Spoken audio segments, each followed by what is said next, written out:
sister. Calderon. Brother Dorkins and I were talking about you just the other day and hoping we would see you again.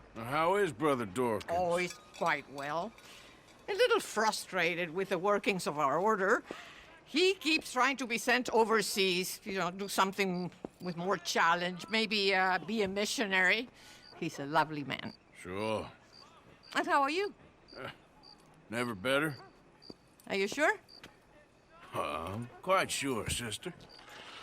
A long time ago, I was like you. I very much doubt that. Oh, no, I did terrible things, awful things. And I could not stop doing terrible things because I did not believe that goodness existed. And then one day, I saw that love did exist. And ever since then, doing bad things became, well, not impossible, but ridiculous. I guess I'm just hoping for a dignified exit. I shall pray for you. Oh, I'm not a religious man, sister. I'm an outlaw. Oh, what fun. Religion is just a word. Hearts are rarely pure, but equally they are rarely impure either. Well, that's an interesting way of putting it. To me, God is people and people are God, so we must all do what we can. These people are starving. Go find them some food. Don't worry so much about your heart. The actions will lead, and the heart follows. I'll still think of you in very nasty terms, as you wish.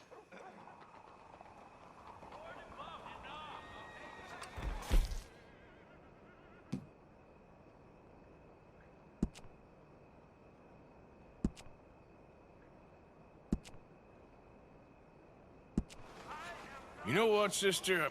I think I've already got plenty of food on me. They could just eat mine.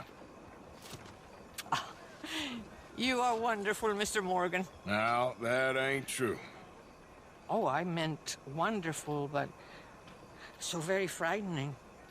As you wish. Consider your good deed done for the day.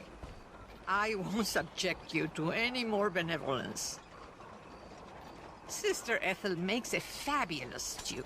They will be so happy. Well, anyway, I must focus on the work at hand. Hey there, mister. Money!